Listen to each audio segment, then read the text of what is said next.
வணக்கம் மாஸ்டர். அனைவரும் global Buddha's team சார்பாக வரவேற்கிறோம். இன்னைக்கு 2வது நாளா நம்ம விழிப்புணர்வு பத்தி பேச இருக்கிறோம். முதற்கண் பிரம்ம ரிஷி பிதாமக பத்ரிஜிக்கு என் வணக்கத்தையும் நன்றியும் கூறிக்கொண்டு, என்னை ஞானப்பாதையில் வழிநடத்தும் அனைத்து ஆன்ம குருமார்களுக்கும், எனது ஆத்ம நண்பர்களுக்கும் எனது நன்றியும் வணக்கத்தையும் கூறிக்கொள்கிறேன். இன்றைய டாபிக் நான் பேச போறது தூக்கத்தில் விழிப்பு அப்படிங்கிறதுல பேச போறோம். நம்ம தூக்கத்தில் விழிப்பு அப்படின்னா என்ன? எப்பயுமே நம்ம விழிச்சுட்டு நம்ம தூங்கும்போது மட்டும்தான் தூங்குறோம்னு நினைக்கிறோம். முழிச்சிருக்கிறது அப்படிங்கிறது கண் திறந்து பார்த்துட்டு இருக்கேன், இப்ப நான் விழிப்பு நிலையில தான் இருக்கேன் அப்படிங்கிறோம். அது கிடையாது. நம்ம எண்ணங்களால் ஆக்கிரமிச்சிருக்கோம் அந்த இடத்துல. விழிப்பு என்பது முழுமையான கவனம். அந்த முழுமையான கவனம் தான் விழிப்பு. நம்ம பகல் பொழுதும் தூக்கத்துல தான் இருக்கோம், தூங்கும் போதும் தூக்கத்துல, அந்த கனவுகள் நிலையில தான் இருந்துட்டே இருக்கோம் எல்லாருமே. அந்த கனவுகளும் முழு கவனித்தல் அப்படிங்கிறது வெவ்வேறானது. நம்ம இந்த விஷயத்த கொஞ்சம் பயிற்சி பண்ணி பார்க்கணும். எப்படி அப்படின்னா, நான் தூங்க போறேன், தூங்குறதுக்கு நல்ல ஆழ்ந்த தூக்கத்துக்கு போகிறதுக்கு கொஞ்சம் நேரம் முன்னாடி பாதி தூக்க நிலையில இருப்பேன், பாதி விழிப்பு நிலையில இருப்பேன். அப்ப எனக்கு நான் என்ன சொல்லிக்கிறேனோ, இது நான் இப்ப காண்பது அது கனவு, இது கனவுதான், இது கனவுதான் அப்படின்னு டெய்லியுமே நான் சொல்லிட்டு வரும்போது, அந்த தன்னுணர்வற்ற மனம், அந்த அன்கான்சியஸ், அந்த இது உள்ள பதிவை ஏற்படுத்தி வச்சுக்கிறோம். பதியும் போது அதுல மூழ்கிடும். திரும்பி நானு அப்படி தூங்க போகும்போது எப்படி இருக்கும்னா, அந்த விழிப்பு அந்த கவனிக்கும். நான் கனவுதான் காண்டுட்டு இருக்கேன். கனவுல நம்ம எப்படி நினைப்போம், அந்த விழிப்பு இல்லாதப்ப அது நிஜம்னு நினைச்சுக்கிருவோம். ஆனா இனிமே எப்படியாக அது நம்ம சொல்லி சொல்லி பழகுனதுனால அது கனவாவே அது பார்க்க ஆரம்பிக்கும். கனவா பார்க்கும்போது நம்மள கவனிக்கிறாங்க அப்படிங்கும்போது அந்த கனவு காணாம போயிரும். இதுல 3 இது நமக்கு கிடைக்குது. பகல்ல அப்படி கனவு அப்படிங்கிறது அது விடுபட்டுரும், அதுல இருந்து காணாம போயிரும், அது அழிஞ்சிரும். எப்படி பகல்ல நமக்கு எப்படி இருக்கும் அப்படின்னா, அந்த உள்பேச்சு கடந்த காலத்தையும் எதிர்காலத்தையும் நமக்கு போக விடாது. நிகழ்காலத்துல அந்த தன்மையிலேயே இருப்போம், அந்த நொடி பொழுதுல இருப்போம். நம்ம செயல் எப்படி இருக்கும், முழுமையா இருக்கும். இந்த 3 இது நமக்கு இந்த கனவுல இருந்து விடுபடும் போது கிடைக்குது. அதுக்கப்புறம் கனவு அப்படிங்கிறது நோய். மனிதனுக்கு அந்த நோயிற்று இருக்க விரும்புறான். அது பிடிச்சதுனால கனவு காணிக்கிட்டே இருக்கிறான் எப்ப பார்த்தாலும். இப்ப முதல் வகை கனவ நம்ம உள்ள போய் டீப்பா பார்க்க ஒரு 5 விதமான கனவுகள் நமக்கு உற்று நோக்கும்போது தெரியுது.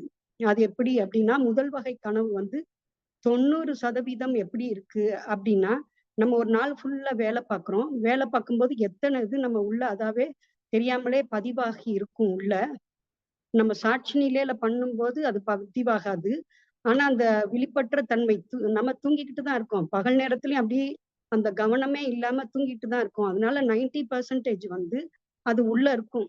அப்படியே பதிவு. அது எப்படி நம்ம குளிக்கிறோம்? நம்ம குளிக்கிறதுக்கு இப்ப என் உடம்ப சுத்தம் பண்ணணும்னா குளிக்கிறோம். ஆனா மனதை சுத்தப்படுத்த என்ன பண்ணுது? அது அதாவே ஒரு பண்ணிக்கிறது. இப்படி 90% மேற்புறமா நிறைய கனவுகள் வந்துட்டே இருக்கு. இது நீண்ட கனவு. அத நம்ம கவனிக்காம, ரொம்ப அதுக்கு ஃபோக்கஸ் குடுக்காம, அப்படி சாட்சியா பார்க்கும்போது, அது தன்னால போயிருது. அது இருக்காது அந்த கனவு. இவங்கெல்லாம் மனோதத்துவ நிபுணர்கள் இந்த இது வச்சுதான் ஆராய்ச்சி பண்றாங்க. ஆனா, அது தேவையானது இல்ல. அந்த இது சரியாவும் இருக்காது.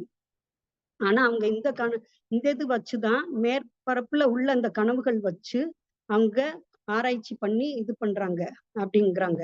அதுக்கப்புறம் இந்த கனவுகள் எப்படி இதாகும் அப்படிங்கும்போது, நம்ம விழிப்புணர்வு கூட கூட இந்த கனவுகள் காணாம போயிடும். இது ஒரு குப்பை கூளம் தான். இதனால ஒரு பிரயோஜனமும் இல்ல. அடுத்து இன்னொன்னு 2வது கனவு எப்படி அப்படின்னா, 2வது கனவு நமக்கு ஆசைகள், விருப்பங்கள், தேவைகள் அப்படின்னு இருக்கும். ஆனா மத குருமார்களும், மத போதகர்களும் என்ன சொல்லி வச்சிருப்பாங்க, இது தப்பு, அது தப்பு அப்படின்னு நெறைய தடை போட்டு போட்டு வச்சிருந்திருப்பாங்க. அந்த தடை என்ன ஆகும் அப்படின்னா, நமக்கு அந்த தடைகள் உள்ள இருக்கும்போது, நம்ம வந்து நம்மளோட தேவைகள் என்ன, நமக்கான இயற்கை தேவைகள் எல்லாமே இருக்கும். அதுக்கு தடை விதிச்சுக்கிட்டு இருக்கும்போது, அந்த இது உள்ள அந்த தேவை இருந்துட்டே இருக்கும், அந்த விருப்பம்.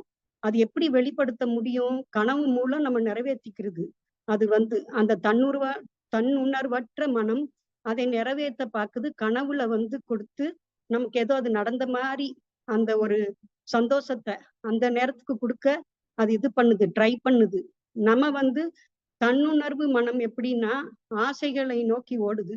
ஆசைன்னா என்ன அப்படின்னா, நான் எம்எல்ஏ தன்னுணர்வு மனம் வந்து இந்த பிறவிக்கானது.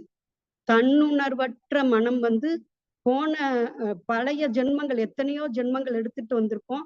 அந்த அனுபவங்கள். நான் வந்து இப்ப நம்ம ஒரு பாறையா இருந்த அனுபவம், மரமா இருந்த அனுபவம், மிருகமா இருந்த அனுபவம், நெறைய மனித பிறவி எடுத்திருப்போம்.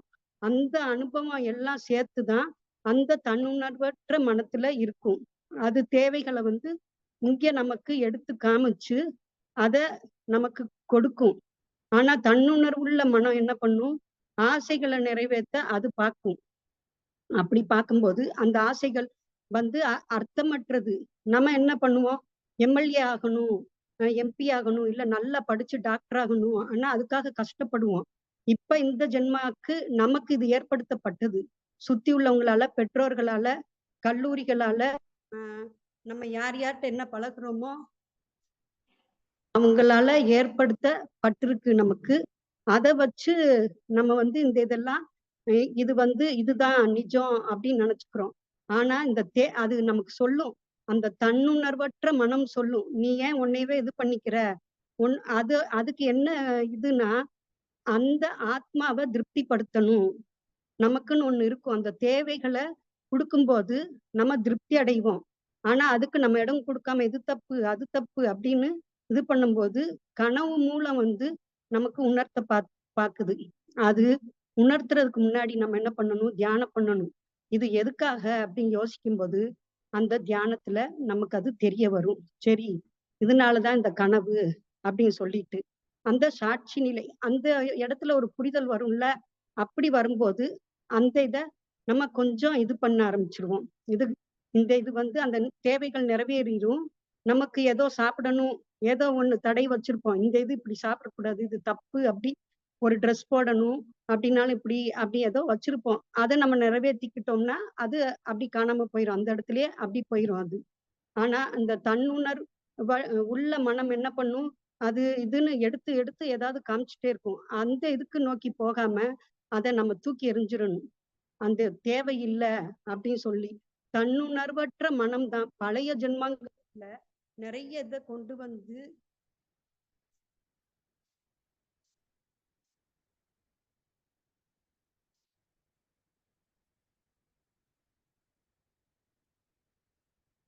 வாங்க. பேசிட்டு வாங்க.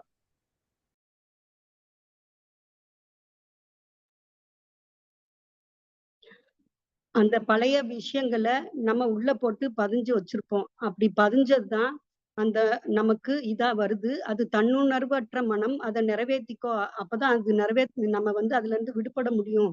அப்படின்னு அந்த ஞானங்கள போதிக்குது. இப்படி இந்த 2வது வகை கனவு இந்த மாரி இருக்குது. இப்ப 3வது வகை கனவு. அது எப்படி இருக்கு? இந்த 2வது வகை கனவுல நம்ம தன்னுணர்வு ல ஒரு மாற்றம் வந்துருது.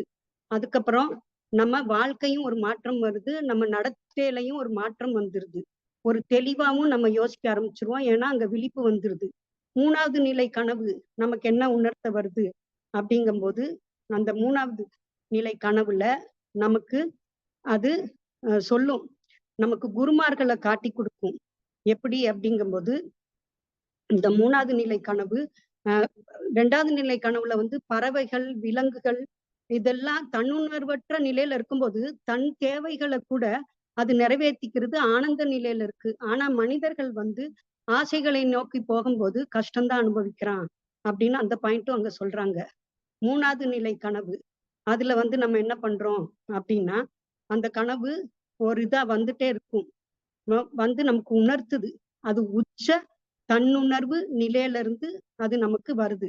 அந்த உச்ச தன்னுணர்வு நிலையில இருந்து வரும்போது, அது சரியா நம்மள வழிநடத்துது. அந்த உச்ச தன்னுணர்வு நிலையில இருந்து நம்ம தூரம் போயிட்டோம்.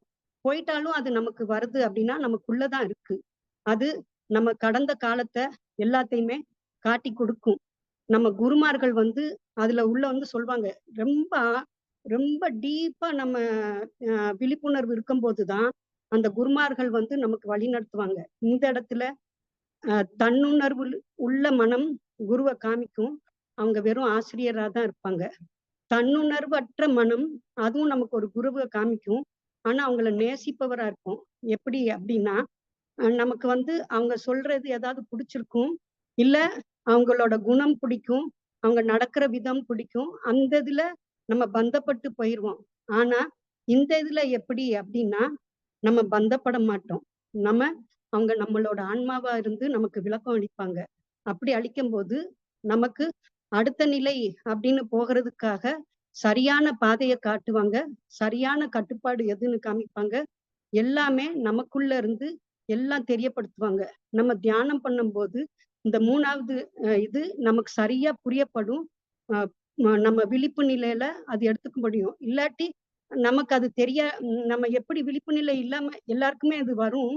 ஆனா, அந்த கனவுகள் தூசி போல இருக்குல்ல நமக்கு, அது வந்து மறைச்சிருது. விருப்பங்கள அமுக்கி, அமுக்கி வச்சிருக்கோம். அந்த விருப்பங்கள் வந்து அமுக்க, அமுக்க அந்த இதுவும் வேற கனவுகளா நெறைய வருதுல்ல, அந்த இதுல அது அமுங்கிரும், பங்க் ஆயிரும். இப்ப விழிப்பு நிலை நமக்கு இந்த மாரி கனவு வரும்போது, நம்ம தியானம் பண்ணும்போது, அந்த விழிப்பு நிலை நமக்கு உணர்த்தும். சரியான பாதையில நம்ம போயி அத கேட்ச் பண்ண முடியும். நம்மளும் அந்த ஞான பாதையை நோக்கி அடுத்த நிலைக்கு போவோம். இந்த 4வது வகை கனவு. அது எப்படி அப்டின்னா, பழைய முற்பிறவிகள நமக்கு காமிச்சு குடுக்கும். முற்பிறவிகள்ல என்னது நம்ம என்னவா இருந்தோம்? எந்த செயல் செஞ்சோம்? பார்த்தா ஒரே செயல் தான் அந்த முற்பிறவிகள்ல செஞ்சுட்டே இருந்திருப்போம். இதுவும் அந்த விழிப்பு நிலை நம்ம விழிப்பு நிலை கூட கூட தான் இந்த கனவுகள் உணர்த்தும். நெறைய வந்துட்டே இருக்கும். ஆனா உணர மாட்டோம். ஏன்னா நமக்குள்ளேயே நம்ம இல்ல. அப்படி இருக்கும்போது, அந்த கனவு புரியப்படும்போது நம்ம அந்த இத பத்தி தெரியும். முற்பிறவி இது, இந்த இதுக்காக வந்திருக்கு. என்ன அந்த பிறவிகளோட இது, நான் இப்ப நெறைய செல்வம் சேர்க்கணும்னு நெனச்சிருந்திருப்பேன். போன பிறவிகள் எல்லாம். ஆனா, அந்த செல்வம் சேர்த்திருப்பேன். அதனால இந்த பிறவிக்கு ஏதாவது அங்க அர்த்தமற்றதாவே இருந்திருக்கும், இறந்திருப்பேன். இங்கேயும் அதே வேல தான் செஞ்சுட்டே இருப்பேன். இல்ல ஏதாவது ஒருத்தங்கள ரொம்ப லவ் பண்ணியிருப்பேன். அந்த இதுலயும் கஷ்டம் அனுபவிச்சிருப்பேன். அதே செயல் இங்கேயும் செஞ்சுட்டு இருப்பேன். இதெல்லாம் எனக்கு உணர்த்தும். அந்த கனவு மூலம் என்னடா இதனால ஒண்ணும் பிரயோஜனமே இல்லையே! ப அதனால ஒண்ணுமே இல்லையே! கஷ்டம் தான அனுபவிச்சிருக்கோம். அப்படின்னு நம்ம இத மாத்த நமக்கு அந்த புரிதல் வந்து நம்ம மாறுவோம். சரி எல்லா ஜென்மங்களையும் இதே மாரி தான் இருந்திருக்கு. இல்ல ஏதோ நம்ம பெரிய செயல் பண்றோம். ஒரு அறிவாளியா இருக்கிறோம். அதே இது இங்கேயும் பண்றோம். பரவசமாகுறோம் அதனால. ஆனா அங்கேயும் அதான் பண்ணியிருக்கோம், இங்கேயும் அதான் பண்ணிட்டு இருக்கோம். இதனாலயும் ஒண்ணுமே இல்ல அப்படின்ட்டு நம்ம அந்த மையத்தை நோக்கி போக அது நமக்கு வழிகாட்டும். அந்த பிறவி சக்கரம் அப்படிம்போம்ல, அதிலிருந்து பிறப்பு, இறப்பு அதிலிருந்து வெளிப்படுவதற்காக இந்த 4வது வகை கனவு நமக்கு உதவுது. செய்றதையே செய்றோம். அந்த செயல்ல இருந்து எந்த இதுவும் கிடையாது அப்படிங்கிறது நமக்கு உணர்த்தப்படுது. அப்ப அடுத்த நிலைக்காக நம்ம என்ன பண்ணணும்? நம்ம விழிப்புணர்வ எப்படி மேம்படுத்தணும்னு புரிய ஆரம்பிச்சுரும். 5வது வகை கனவுன்னா, அது என்ன அப்படின்னா, எதிர்காலம். நம்ம எதிர்காலம் எப்படி இருக்கும்? அந்த எதிர்காலத்துல நான் அங்க இருப்பேன். எனக்குள்ள அது பிரதிபலிக்கும். கடந்த காலத்துல இருக்கிற அந்த இது அ பின்னோக்கி போயி பின் செல்வோம் 4வது கனவுல. அது என்னென்ன அங்க நடந்தது, அதெல்லாம் நமக்கு உணர்த்தப்பட்டு ஒண்ணுமே இல்ல அப்படின்னு தெரியும். இப்ப வந்து எதிர்காலம் வந்து எனக்குள்ள பிரதிபலிக்கும். எல்லாமே என்னையால உணர முடியும். நான் ஒரு நல்ல ஒரு சாட்சி நிலையா மாற ஆரம்பிச்சுருவேன் அங்க. எல்லா கனவுகளையுமே இப்ப எப்படி பார்க்க தோணும்? எல்லாமே சாட்சி நிலை ஆயிரும். தேவையற்ற நெறைய எண்ணங்கள் இது மூலம் குறைய குறைய, அந்த கவனித்தல் அப்படிங்கிறது நமக்கு நெறைய வர வர, எல்லா கனவுமே அது ஒரு மேகம் மாரி எப்படி கலைஞ்சு போதோ அப்படி போயிரும். அந்த நம்ம எப்படி விழிப்புணர்வோடு அப்படி இருக்கும்போது, நான் எப்படி போவேன் அப்படின்னா, அந்த தண்ணீர் எப்படி கடல நோக்கி நேரா ஓடுதோ, அந்த மாரி என்னோட இது இருக்கும். சாட்சி நிலையில எல்லாமே பார்க்க ஆரம்பிப்பேன். எல்லாரையும் நேசிப்பேன். அ எல்லார் கூடயும் தொடர்பு கொள்வேன். எனக்குள்ளயும் நான் தொடர்பு கொள்ள முடியும். என்னையும் நேசிக்க முடியும். எல்லாமே ஒண்ணு போல அந்த சாட்சி பாவனையோட பார்க்க முடியும். இதான் நமக்கு கனவுகள் உணர்த்துது. அந்த கனவுல விழிப்பு அப்படிங்கும்போது, இது நமக்கு உணர்த்துது. நம்ம பகல் பொழுதும் அப்படியே முழிச்சிட்டு இருக்கோம்.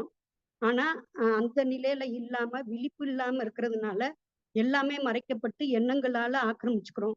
எந்த ஒண்ணு பார்த்தாலும் அப்படியே பார்க்கணுமே தவிர, அது பத்தின பிம்பங்களோ, நெறைய வார்த்தைகளால ஒ ஒரு ஒரு இது மாரி நம்ம வச்சுக்க கூடாது. இது நல்லா இருக்கு, அவங்க எப்படி, எதுவுமே இல்லாம வெறுமனே தொடர்பு கொள்ளுவோம். அங்க ஆஜரா இருப்போம். இப்படிதான் இந்த கனவுகள் பத்தி சொல்றாங்க. அடுத்து விபாசனா. விபாசனா வந்து புத்தரு நமக்கு குடுத்திருக்காங்க. எந்த அளவுக்கு மனம் இல்லாத நிலையில நம்ம போக முடியும் அப்படிங்கிறதுக்கு. அவங்க கண்டுபிடிச்ச இது எல்லாருக்குமே ரொம்ப இதா யூஸா நமக்கெல்லாம் ரொம்ப எளிமையா குடுத்திருக்காங்க. 24 மணி நேரம் மூச்சு விடுறோம். ஆனா, அந்த மூச்சு கவனிக்கிறோமான்னா, இல்ல. கவனிக்கவே இல்ல.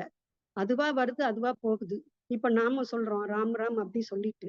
ஆனா அதுக்கு முயற்சி தேவை. கொஞ்ச நேரம் சொல்லுவோம். ஆனா மறந்துருவோம். திரும்பி முயற்சி எடுத்து அங்க மனம் வேலை பாக்குது. ஆனா மூச்சு கவனிக்கும்போது மனம் அப்படிங்கிறதே இல்லாம போயிருது. இப்படி இல்லாம போகும்போது மனமற்ற நிலைக்கு நம்ம போயிர்றோம். இப்ப 48 நிமிடங்கள் நம்ம அத கவனிச்சோம் அப்படின்னா, எந்த மனமும் அந்த இதே இல்லாம அந்த இதுலயே இருந்தோம் அப்படின்னா, நம்ம மெஞ்ஞானி ஆயிடுவோம் அப்படிங்கிறாங்க. ரொம்ப ஈஸியாச்சே அப்படிம்போம். ஆனா, 1 நிமிஷம் கூட நம்ம எடுத்து ஒரு நம்ம வாட்ச் வச்சுக்கிறோம். இங்கிட்டு நாம இருக்கோம். நம்ம வெறுமனே கவனிக்கிறோம்.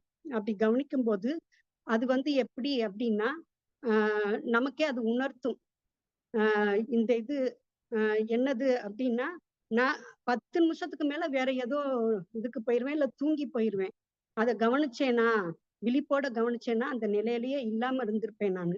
அப்படிதான் அந்த வி அ வி விபாசனால வந்து என்ன நமக்கு தந்திரம் சொல்லி தருது அப்டின்னா, மனமற்ற நிலையை சொல்லி தருது. நம்ம அந்த மூச்சு கவனிக்க கவனிக்க, நல்லா அத கவனிச்சு நம்ம செயல்படுத்துனோம்னா, எல்லா செயல்லயுமே கவனம் தானா ஒவ்வொரு செயலையும் சாப்பிடுறது, தூங்குறது, நம்ம நடக்கும்போது எல்லா இடத்துலயுமே அந்த விழிப்புணர்வு மேம்பட ஆரம்பிச்சிரும். தூக்கத்திலயும் நம்ம விழிப்புணர்வோடு இருக்கோம் அப்படின்னா, அது வேற ஒரு உயர்ந்த உலகத்துக்கு நமக்கு கூட்டி செல்லும் அப்படிங்கிறாங்க. இந்த இதுல நமக்கு என்னன்னா, நம்மையே நம்ம மாத்திக்கிறோம். நம்மள மாத்தும்போது வெளி உலகமும் மாறுது. நமக்குள்ள தான் முதல்ல மாற்றம் வரணும். நம்மள நாமே புரிஞ்சுக்கும்போது, நம்ம நிலையில தன்னுணர்வோடு இருக்கும்போது, நம்ம வெளி உலகத்தையும் புரிஞ்சுக்க ஆரம்பிச்சுருவோம். முற்றிலும் புதியதான உலகமா இருக்கு அப்படிங்கிறாங்க. அதுக்கப்புறம் ஒரு சின்ன கதை. ஜனக மகாராஜாட்ட ஒரு பெரிய துறவி ஒருத்தங்க இருப்பாங்க. அவங்க வந்து அவங்க சீடர் வந்து எதுவுமே கத்துக்க மாட்டாரு. அவர போய் அங்க கத்துக்க வைக்கணும்னு சொல்லிட்டு ஜனக மகாராஜா கிட்ட அனுப்புவாங்க. ஜனக மகாராஜா வந்து அ அ அங்க அனுப்பும்போது அவர் ஒரு ராஜா, நம்ம ஒரு சன்னியாசி. அவருக்கு என்ன தெரியும்? நீங்களே சொல்லி தரலாம்ல. நீங்க தியானம் இதுல எல்லாமே கற்று தர்றத விட்டு ஏன் அங்க அனுப்புறீங்க? இவங்க வந்து இவங்கள்ட்ட கத்துக்க முடியாததுனால, இவங்களுக்கு அந்த இது வரமாட்டிக்கி அப்படிங்கும்போது, அங்க வேற ஒரு சூழ்நிலையில கத்துக்க முடியும். அப்படின்னு அந்த ம மா அங்க போ. அந்த பின்புலம் உனக்கு வந்து ம உனக்கு நல்ல இத கொண்டு வரும் அப்படின்னு சொல்லிட்டு அனுப்பிருவாங்க. ஆனா, அங்க போகும்போது நீ ஒரு சன்னியாசி, நான் தான் உனக்கு குரு அப்படிங்கிறத மறந்துட்டு, அங்க அவர் தான் உனக்கு குரு அப்படின்னு சொல்லி போய் தலை வணங்கணும்பாங்க. ஆனா இவர் ஒரு பிராமணர். அவர் சத்திரியர். அவர் எவ்வளோ பெரிய மகாராஜாவா இருந்தாலும், செல்வந்தரா இருந்தாலும், இவர் வந்து தலை வணங்குவதற்கு கொஞ்சம் இது பண்ணுவாரு. இது பண்ணுவாரு.